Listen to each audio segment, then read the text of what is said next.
नमस्कार, स्वागत है आपका हमारे चैनल में। आज की तारीख है 8 मार्च 2025।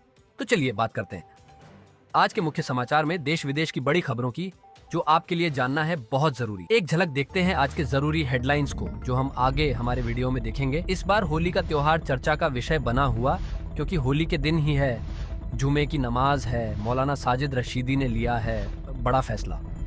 जानेंगे क्या फैसला हुआ। अगली हेडलाइंस मौसम से जुड़ी बड़ी खबर आ रही है। देश के कई हिस्सों में बारिश का अलर्ट जारी किया गया है। जानेंगे विस्तार से। अगली हेडलाइंस एसआई भर्ती परीक्षा पेपर लीक मामले में 9 और थानेदार को बर्खास्त किया। क्या है मामला, जानेंगे आगे। अगली हेडलाइंस यहाँ की महिलाओं के लिए बड़ी खुशखबरी है। सरकार देने जा रही है हर महीने 2500 रुपए। कौन सी महिलाएं होंगी पात्र, जानेंगे। अगली हेडलाइंस यूपीएससी और सीआईएसएफ ने निकाली भर्ती, आगे जानेंगे डिटेल। अब देखते हैं खबरें थोड़ी विस्तार में। आज 8 मार्च को है, इंटरनेशनल विमेंस डे है। तो सभी महिलाओं को इंटरनेशनल विमेंस डे की बहुत बहुत शुभकामनाएं। एक महिला का हमारे जीवन में जो योगदान है, उसका अंदाजा भी नहीं लगाया जा सकता। तो विश्व की सभी महिलाओं को हमारा नमन है। लेकिन केवल आज ही के दिन नहीं, बल्कि सभी महिलाओं और लड़कियों का सम्मान हर दिन करें। तभी हम महिलाओं के लिए एक अच्छे समाज का निर्माण कर पाएंगे। तो एक बार फिर सभी महिलाओं को इंटरनेशनल विमेंस डे की बहुत बहुत शुभकामनाएं। अब देखते हैं आज की बड़ी खबरें। कर्मचारी भविष्य निधि संगठन यानी ईपीएफओ जल्द ही ईपीएफओ 3.0 को लॉन्च करेगा, जिससे एटीएम और यूपीआई के जरिए पीएफ निकासी संभव होगी। कर्मचारी सीधे डिजिटल वॉलेट में पैसा ट्रांसफर कर सकेंगे। यानी अब ईपीएफओ के 7 करोड़ से अधिक ग्राहक फोन पे, पेटीएम और एटीएम के जरिए अपना पीएफ पैसा निकाल सकेंगे। ईपीएफओ 31 मार्च तक केंद्रीकृत आईटी सक्षम प्रणाली और ईपीएफओ 3.9 प्रणाली पर काम पूरा कर लेगा, जिसके बाद जून से बैंकिंग जैसी सेवाएं मिलना और पैसा निकालना आसान हो जाएगा।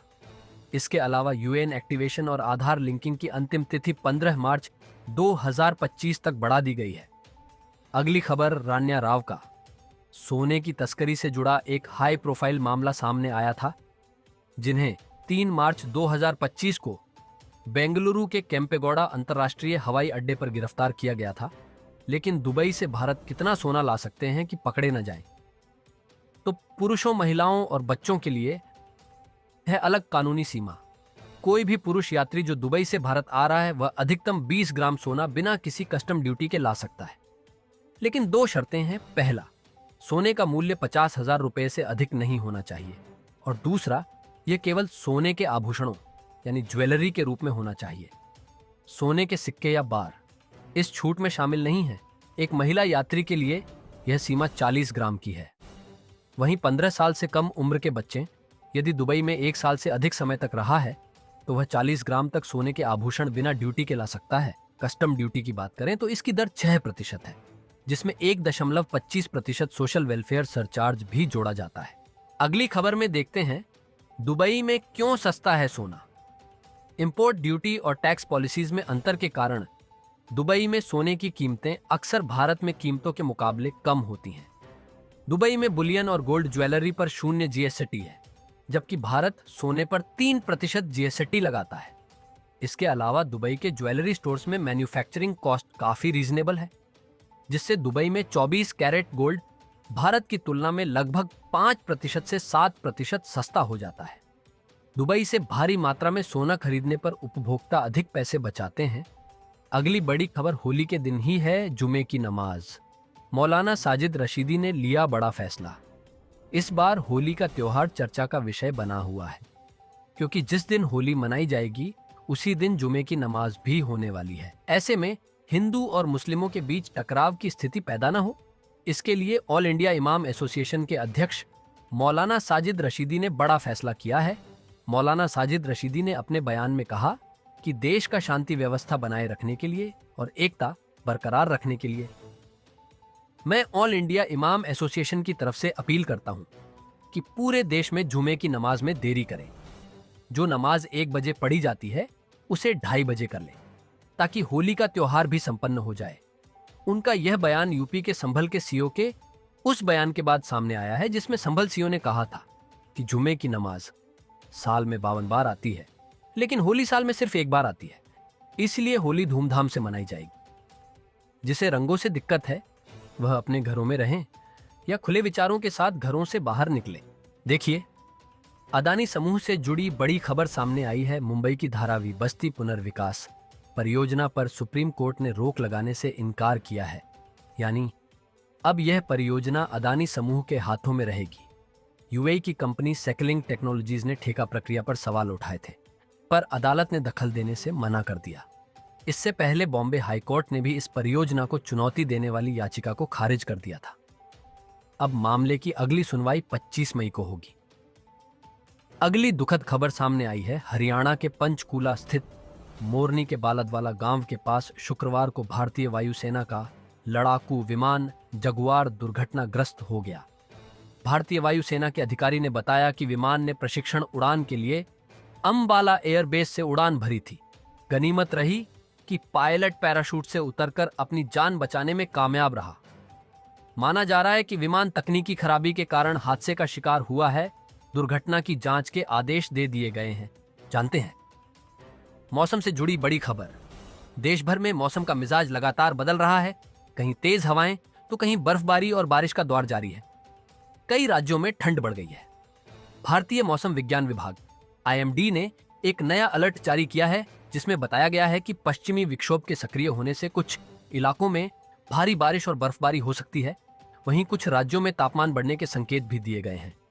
9 मार्च से पश्चिमी हिमालयी क्षेत्र में एक नया पश्चिमी विक्षोभ सक्रिय होगा, जिससे जम्मू कश्मीर, लद्दाख और हिमाचल प्रदेश में 9 से 12 मार्च तक भारी बर्फबारी और बारिश होगी। उत्तराखंड में 10 से 12 मार्च तक बर्फबारी और बारिश की संभावना है। पूर्वोत्तर राज्यों अरुणाचल प्रदेश, नागालैंड और असम में 7 मार्च को गरज के साथ बारिश हो सकती है। बिहार में 8 मार्च को 30 से 40 किलोमीटर प्रति घंटे की स्पीड से हवाएं चलेंगी और बिजली गिरने की संभावना है। उत्तर पश्चिम, मध्य भारत और गुजरात में अगले 4 से 5 दिनों में अधिकतम तापमान में 3 से 5 डिग्री सेल्सियस की बढ़ोतरी हो सकती है। वहीं पूर्वी भारत में तापमान में कोई बड़ा बदलाव नहीं होगा। गोवा, कोंकण, केरल और कर्नाटक में 9 से 10 मार्च को लू चल सकती है। अगली वायरल खबर। सोशल मीडिया पर एक वीडियो वायरल हो रहा है, जिसमें एक रिपोर्टर दिल्ली के कॉलोनी में एंट्री लेता है तो कुछ लोग उसे घर लेते हैं। एक रिपोर्टर कुछ लोगों से बात कर रहा होता है। तभी एक युवक कहता है कि मैं बांग्लादेशी हूँ। बोला किसको बुलाना है। उसके बाद एक बुजुर्ग शख्स कहता है कि अगर आपको यहाँ आना है तो पहले आपको मैम से परमिशन लेना होगा। देखिए, मैम आ रही हैं, आप इनसे सवाल जवाब करिए। इस दौरान महिला की एंट्री होती है। फिर महिला रिपोर्टर कैमरामैन को धमकी देने लगती है। वह कहती है कि तुम लोग यहाँ कैसे आए। महिला वहां पर मौजूद लोग रिपोर्टर को कैमरा बंद करने के लिए कहते हैं। रिपोर्टर महिला के बीच काफी देर तक बहसबाजी होती है। वीडियो को लेकर दावा किया जा रहा है कि यह दिल्ली की किसी कॉलोनी का है। हालांकि सच की गति न्यूज चैनल इस वीडियो की पुष्टि नहीं करता है। अगली खबर। राजस्थान में एसआई भर्ती परीक्षा 2021 के पेपर लीक मामले में पुलिस विभाग की कार्रवाई जारी है। जोधपुर रेंज आईजी विकास कुमार ने मामले में संलिप्त 9 और थानेदारों को बर्खास्त कर दिया है, जिनमें 3 महिला अधिकारी भी शामिल हैं। अब तक इस घोटाले में 45 थानेदारों की नौकरी जा चुकी है, जिससे यह राजस्थान पुलिस के इतिहास का सबसे बड़ा भर्ती घोटाला बनता जा रहा है। इस घोटाले ने राजस्थान पुलिस की भर्ती प्रक्रिया की पारदर्शिता पर गंभीर सवाल खड़े कर दिए हैं। जब खुद कानून के रखवाले ही अवैध तरीकों से भर्ती हो रहे हों, तो आम जनता का विश्वास कैसे कायम रहेगा। अगली बड़ी खुशखबरी है। दिल्ली की महिलाओं के खाते में जल्द आ सकते हैं 2500 रुपए। जी हां, दिल्ली में बीपीएल कार्ड धारक महिलाओं के लिए खुशखबरी आ सकती है। सूत्रों के मुताबिक दिल्ली की मौजूदा सीएम रेखा गुप्ता 8 मार्च को अंतर्राष्ट्रीय महिला दिवस के मौके पर महिला सम्मान निधि योजना की पहली किस्त जारी कर सकती है। इस योजना को औपचारिक मंजूरी देने के लिए कैबिनेट की बैठक बुलाई गई है। कैबिनेट की मंजूरी के बाद जवाहरलाल नेहरू स्टेडियम में इसका औपचारिक ऐलान किया जाएगा। योजना के तहत बीपीएल कार्ड धारक महिलाओं को आर्थिक मदद देने की प्लानिंग है। कौन सी महिलाएं होंगी पात्र, देखिए। इसी के साथ उज्ज्वला योजना के तहत होली पर मिल सकता है मुफ्त गैस सिलेंडर। सूत्रों का कहना है कि कैबिनेट बैठक में उज्ज्वला योजना के तहत होली पर मुफ्त गैस सिलेंडर देने के प्रस्ताव को भी मंजूरी मिल सकती है। बीजेपी ने अपने संकल्प पत्र में गरीब और जरूरतमंद महिलाओं को आर्थिक मदद देने का वादा किया था। अब सबकी निगाहें होने वाली कैबिनेट बैठक और जवाहरलाल नेहरू स्टेडियम में होने वाले ऐलान पर टिकी हैं। रेलवे से जुड़ी बहुत ही जरूरी खबर रेलवे ने बदल दिया। ये नियम अब अंतिम समय में प्लेटफॉर्म बदलने पर ट्रेन छूटने का डर नहीं होगा। अब अगर अंतिम समय में किसी ट्रेन का प्लेटफॉर्म किसी कारणवश बदलता है तो उस ट्रेन को 10 मिनट अतिरिक्त रोका जाएगा। यात्रियों को परेशानी नहीं हो और ट्रेन न छूटे। इसको देखते हुए रेलवे ने यह निर्णय लिया है। महाकुंभ के दौरान दिल्ली स्टेशन में भगदड़ की घटना के बाद रेलवे बोर्ड ने यह फैसला लिया है, जिसे सभी क्षेत्रीय रेलवे को निर्देश जारी किया गया है। रेलवे ने 10 मिनट के अलावा अंतिम समय में प्लेटफॉर्म नहीं बदलने का भी निर्देश जारी किया है। अगर किसी कारणवश अंतिम समय में ट्रेन का प्लेटफॉर्म बदलना जरूरी होता है तो उसकी अनुमति मंडल रेल के परिचालन अधिकारी लेंगे, यानी स्टेशन मास्टर या डायरेक्टर खुद से प्लेटफॉर्म बदलने का निर्णय नहीं लेंगे। अगली जरूरी खबर जाने, होली पर बेटिकट और वेटिंग टिकट वाले यात्री नहीं कर पाएंगे ट्रेन में सफर। जी हां, भीड़ कंट्रोल के लिए रेलवे ने बड़ा कदम उठाया है। बिना टिकट और वेटिंग टिकट के रेल यात्री स्टेशन के अंदर प्रवेश नहीं कर पाएंगे, यानी ट्रेन के एसी और स्लीपर कोच में वेटिंग टिकट के यात्री नहीं घुस पाएंगे। इसका मतलब यह हुआ कि बेटिकट वाले और वेटिंग का टिकट लेकर ट्रेन में यात्री सफर नहीं कर पाएंगे। फिलहाल यह व्यवस्था अभी होली तक के लिए ही लागू है। अगली राहत भरी खबर 1 अप्रैल के बाद। लोन लेने वालों के लिए बड़ी राहत। अगर आप नया लोन लेने की सोच रहे हैं या पहले से कर्ज चुका रहे हैं तो आपके लिए अच्छी खबर है। Reserve bank of India RBI आने वाले वित्तीय वर्ष 2025 से 26 में रेपो रेट को 50 से 75 बेसिस पॉइंट तक कम कर सकता है। क्रिसिल की ताजा रिपोर्ट में इस बात का अनुमान लगाया गया है। इसका मकसद आम लोगों को राहत देना, खपत बढ़ाना और देश की अर्थव्यवस्था को और मजबूत बनाना है। फरवरी 2025 में आरबीआई ने 5 साल बाद पहली बार रेपो रेट में 25 बेसिस पॉइंट की कटौती की थी, जिससे यह 6.5% से घटकर 6.25% पर आ गया। अगली खबर, आरबीआई ने इस बैंक से पैसे निकालने की सीमा तय कर दी है, जिससे खाताधारकों के लिए राहत की खबर आई है। रिजर्व बैंक ने मुंबई स्थित new India cooperative bank limited के ग्राहकों को 25,000 रुपये तक की निकासी की अनुमति दी है। ये छूट ऐसे समय में आई है जब 2 सप्ताह पहले ही आरबीआई ने बैंक पर सख्त प्रतिबंध लगाते हुए निकासी पर पूरी तरह रोक लगा दी थी। क्यों लगा था बैंक पर प्रतिबंध और 50% ग्राहकों को पूरी छूट? स्क्रीन पर आप जानकारी देख सकते हैं। रेलवे स्टेशनों से जुड़ी बड़ी खबर। रेलवे स्टेशनों पर भीड़ नियंत्रण के लिए स्टेशन निदेशक की होगी नियुक्ति। स्टेशनों पर भीड़ नियंत्रण को लेकर एक उच्च स्तरीय बैठक में देश भर के 60 ऐसे स्टेशनों पर परमानेंट वेटिंग एरिया बनाने का फैसला लिया गया है। इस व्यवस्था से अचानक आने वाली भीड़ को वेटिंग एरिया में नियंत्रित किया जा सकेगा और यात्रियों को केवल ट्रेन के आने पर प्लेटफॉर्म पर जाने दिया जाएगा, जिससे स्टेशन पर भीड़ भाड़ कम होगी। सभी प्रमुख स्टेशनों पर एक वरिष्ठ अधिकारी को स्टेशन निदेशक बनाया जाएगा और सभी अन्य विभाग उसे रिपोर्ट करेंगे।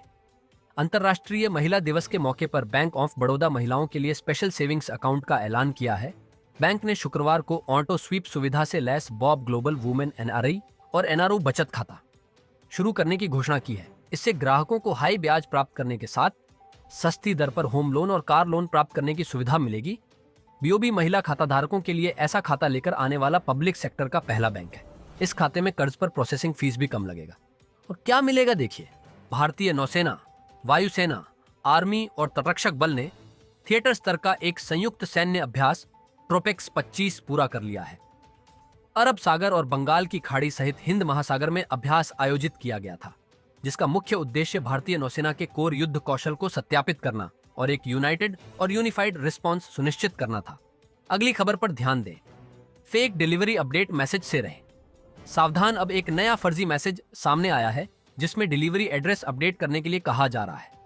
इस मैसेज में एक लिंक दिया गया है जिस पर क्लिक करने से भारी नुकसान हो सकता है। अगर आपके पास भी ऐसा कोई मैसेज आया है तो सावधान रहें और किसी भी संदिग्ध लिंक पर क्लिक करने से बचें। पीआईबी की फैक्ट चेक यूनिट ने इस फर्जी मैसेज को लेकर चेतावनी जारी की है। सरकार ने अपील की है कि लोग ऐसे फर्जी लिंक पर क्लिक करने से बचें और ट्रैकिंग डिटेल्स के लिए हमेशा भारतीय डाक की आधिकारिक वेबसाइट पर ही जाएं। जम्मू कश्मीर से बड़ी खबर। आर्टिकल 370 हटने के बाद जम्मू कश्मीर का पहला बजट पेश। मुख्यमंत्री उमर अब्दुल्ला ने 6 साल बाद जम्मू कश्मीर का पहला बजट पेश किया और कहा कि यह आर्थिक विकास का रोड मैप है। बजट पेश करने के दौरान उमर अब्दुल्ला ने विभिन्न क्षेत्रों में प्रधानमंत्री नरेंद्र मोदी, केंद्रीय गृह मंत्री अमित शाह और केंद्रीय वित्त मंत्री निर्मला सीतारमण के सहयोग की भी तारीफ की। बजट की प्रमुख घोषणाएं देखिए अगली खबर। 10 साल पर भारी पड़े 9 महीने। महाराष्ट्र में फॉरेन डायरेक्ट इन्वेस्टमेंट यानी एफडीआई से 9 महीनों में रिकॉर्ड निवेश आया है। मुख्यमंत्री देवेंद्र फडणवीस ने कहा कि महाराष्ट्र को 2024-25 के सिर्फ 9 महीनों में पिछले 10 वर्षों का रिकॉर्ड एफडीआई प्राप्त हुआ है। दिसंबर 2024 के लिए केंद्र की डीपीआईआईटी विदेशी निवेश रिपोर्ट के अनुसार महाराष्ट्र ने चालू वित्त वर्ष 2024-2025 के सिर्फ 9 महीनों में पिछले 10 वर्षों में सबसे अधिक वार्षिक प्रत्यक्ष विदेशी निवेश को पार कर कुल 1,93,434 करोड़ रुपए का एफडीआई प्राप्त हुआ है। सरकारी नौकरी से जुड़ी जरूरी खबर।